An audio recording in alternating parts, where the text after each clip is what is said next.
Hello everyone, आप सभी का स्वागत है सीजी व्याप्ति के यूट्यूब चैनल में। आज हम लोग कवर करेंगे छत्तीसगढ़ प्री डीएलएड एग्जामिनेशन के मोस्ट इम्पॉर्टेंट एमसीक्यूज। इस टॉपिक में हम लोग कवर करेंगे शिक्षण अभिरुचि के मोस्ट इम्पॉर्टेंट प्रश्न, जो कि आगामी परीक्षा की दृष्टि से बहुत ही इम्पॉर्टेंट है। तो चलिए शुरू करते हैं। आज का हमारा पहला प्रश्न है, शिक्षण अधिगम प्रक्रिया में मूल्यांकन का मुख्य उद्देश्य क्या है? ऑप्शन ए है छात्रों की कमियां खोजना, ऑप्शन बी है शिक्षण विधियों में सुधार करना, ऑप्शन सी है छात्रों को उत्तीर्ण करना और ऑप्शन डी है कक्षा में प्रतिस्पर्धा बढ़ाना। तो जो मूल्यांकन विधि है इसका उद्देश्य होगा ऑप्शन बी, शिक्षण विधियों में सुधार करना, ऑप्शन बी। इसकी व्याख्या को देखते हैं। मूल्यांकन का उद्देश्य शिक्षण की प्रभावशीलता को जांच कर उसमें सुधार करना है। अगला प्रश्न है, एक शिक्षक को कक्षा में किस प्रकार के प्रश्न पूछने चाहिए? ऑप्शन ए जटिल प्रश्न, ऑप्शन बी तार्किक और चिंतनशील प्रश्न, ऑप्शन सी केवल पुस्तक आधारित प्रश्न, या फिर ऑप्शन डी अस्पष्ट प्रश्न। इस प्रश्न का सही उत्तर होगा ऑप्शन बी, तार्किक और चिंतनशील प्रश्न। शिक्षक को छात्रों से ऐसा प्रश्न पूछना चाहिए ताकि जो बच्चे हैं वो थोड़ा तर्क करें और थोड़ा उसके बारे में चिंतन मनन करें। ठीक है जी। इस की व्याख्या को देखते हैं। चिंतनशील प्रश्न छात्रों की बौद्धिक क्षमता का विकास करते हैं। अगला प्रश्न है, समावेशी शिक्षा इंक्लूसिव एजुकेशन का अर्थ है? ऑप्शन ए केवल प्रतिभाशाली छात्रों को पढ़ाना, ऑप्शन बी विशिष्ट बच्चों को अलग पढ़ाना, ऑप्शन सी सभी प्रकार के बच्चों को एक साथ पढ़ाना, या फिर ऑप्शन डी निजी स्कूलों में शिक्षा देना। इस प्रश्न का सही उत्तर होगा ऑप्शन सी, सभी प्रकार के बच्चों को एक साथ पढ़ाना। जितने भी सामान्य बच्चे हैं और दिव्यांग बच्चे हैं सबको एक साथ पढ़ाना, एक समान पढ़ाना। ठीक है, ये क्या है? समावेशी शिक्षा का अर्थ है। इसकी व्याख्या को देखते हैं। समावेशी शिक्षा विविधता को स्वीकार करती है और सभी को समान अवसर प्रदान करती है। आइए अगला प्रश्न देखते हैं। कक्षा में शिक्षण का स्तर निर्धारित होता है? ऑप्शन ए पाठ्यक्रम की लंबाई से, ऑप्शन बी छात्रों के मानसिक स्तर से, ऑप्शन सी प्रधानाध्यापक के आदेश से, या फिर ऑप्शन डी शिक्षक की इच्छा से। इस प्रश्न का सही उत्तर है ऑप्शन बी, छात्रों के मानसिक स्तर से। जो बच्चे हैं वे टॉपिक को कितना अच्छे से समझ सकते हैं, कितना उसमें पकड़ बनाते हैं, यह क्या है, यही तय करता है। ठीक है, इसकी व्याख्या को देखते हैं। शिक्षण को हमेशा छात्रों की आयु और मानसिक क्षमता के अनुरूप होना चाहिए। अगला प्रश्न है, अच्छे शिक्षक की मुख्य विशेषता क्या होती है?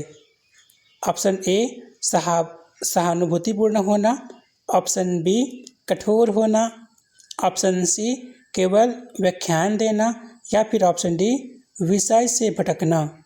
तो इस प्रश्न का उपयुक्त आंसर हो जाएगा ऑप्शन ए, सहानुभूतिपूर्ण होना।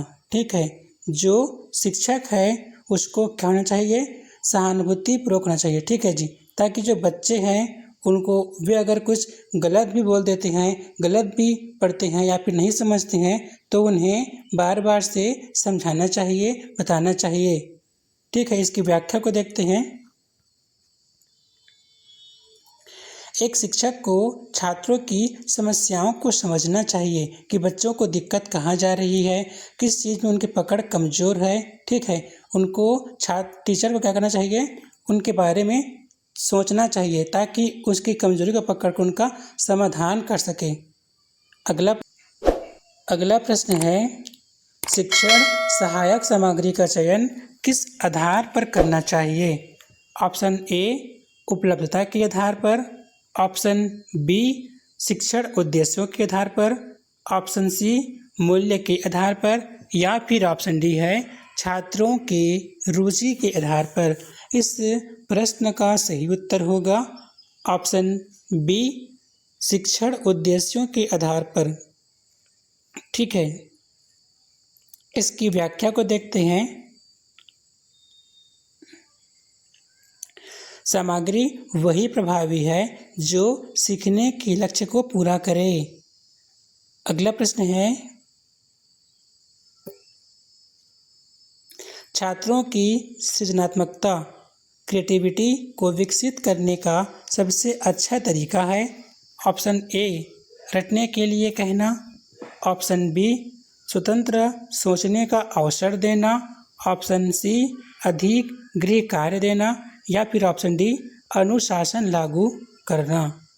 इस प्रश्न का सही उत्तर है ऑप्शन बी स्वतंत्र सोचने का अवसर देना। अगर बच्चे स्वतंत्र रूप से सोचेंगे, ठीक है, तो उनमें बहुत सारे क्रिएटिविटी आएंगी और नई नई प्रतिभा को वो लोग क्या करेंगे, बताएंगे। ठीक है जी, और नए नए तरीके सीखेंगे।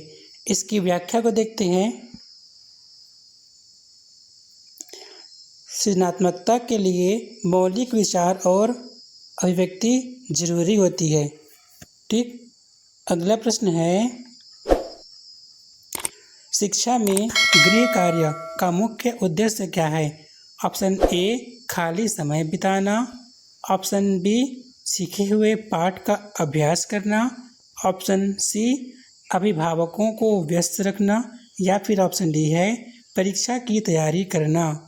इस प्रश्न का सही उत्तर है ऑप्शन बी सीखे हुए पाठ का अभ्यास करना। ठीक है, जो टीचर हैं वो बच्चों को देते हैं होमवर्क, ताकि जो बच्चे हैं वो उस पाठ का घर में बार बार अभ्यास करें जो शिक्षक ने उसको स्कूल में पढ़ाया था। ठीक है, यही क्या है, गृह कार्य का मुख्य उद्देश्य है, होमवर्क का मुख्य उद्देश्य है। अगला प्रश्न है, इसकी व्याख्या को देखते हैं। अभ्यास से अधिगम स्थायी होता है। अगला प्रश्न है, एक शिक्षक के लिए सबसे बड़ी पूंजी क्या हो?